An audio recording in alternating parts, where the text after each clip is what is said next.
In the general lesson on accounts, we looked at the options common to all account types.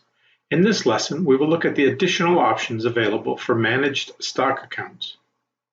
The rate of return parameter is used to estimate the rate at which the account is expected to grow.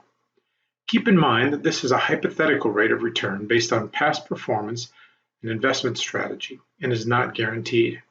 The rate of return is used throughout the account lifetime, except during years of simulated bear markets where the historical stock market rates are used. This rate is applied to the entire account balance, so it should be based on the total portfolio mix. The percent equities attribute determines how much of the account's assets are invested in stocks, with the assumption that the remaining percentage is invested in bonds, cash, or other less volatile investments. This percentage is only used in the calculations during the years when a bear market is simulated in the scenario. The management fee attribute defines the percentage that the account manager withdraws from the account each year as a management fee. It's important to separate this out from the overall rate of return, as this cost will still be incurred during the bear market simulations, where the overall rate is not applied. The account balance will be decreased by this percentage each year of the plan. The reinvest percentage is used in the years in the plan when the total income exceeds the expenses defined for the year. This is likely to occur in the years when the clients are still earning their pre-retirement incomes, and may also occur in years when the clients have large withdrawals to cover RMDs. The excess for the year is multiplied by this percentage, and that amount is added back into the account at the start of the following year. The stop loss and re-entry percentage attributes are used together to simulate bear market performance. If you set a stop loss value at less than 100% for the account, the calculations will start using the specified bond rate as soon as the account value drops by the specified loss amount. Stop loss values are typically in the 8 to 12% range, but you can use any percentage the account manager offers. Please note, if you don't want to simulate a stop loss on the account, set this attribute to 100%, indicating that 100% of the account equity balance is subject to loss in the market. This value should not be set to 0, as that would indicate that the entire account would be simulated as bonds as soon as there was any downturn in the market. The re-entry percentage attribute is used in conjunction with the stop loss attribute.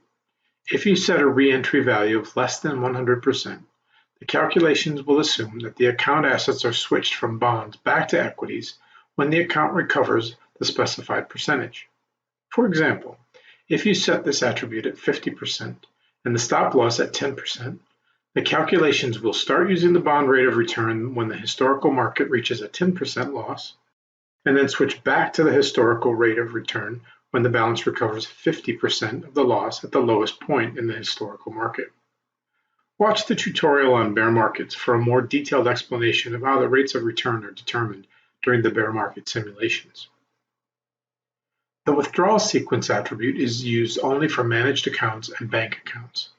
In each year of the plan, OptiPlan looks at the amount needed for expenses and totals up the fixed income from defined income streams, Social Security, annuities, and fixed-rate income accounts. If the fixed incomes don't provide enough to cover the indicated expenses, the additional amount needed is drawn from the managed stock and bank accounts. When this happens, the withdrawal sequence attribute is used to define the order in which the accounts are used to provide this income. Money can be withdrawn from the account sequentially or proportionately, or a combination of both. To explain this more clearly, consider a case where you have 4 managed stock or bank accounts, and you set their withdrawal sequence attributes to 1, 2, 3, and 3 again. With these values, all income needed to meet the yearly expenses will be drawn from account 1 until it's depleted. At that time, the program will start withdrawing from account 2. When account 2 is depleted, the needed income will be withdrawn simultaneously from accounts 3 and 4. The amount contributed by each account will be proportional to the balance in each account. This ensures that one account does not get depleted before the other.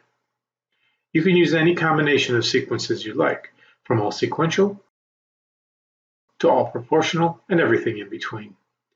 Careful consideration should be given to this attribute. Depending on tax rates, account taxability, required minimum distributions, and rates of return, The length of time the plan can support your clients can vary greatly based on the sequence in which the accounts are used to provide income.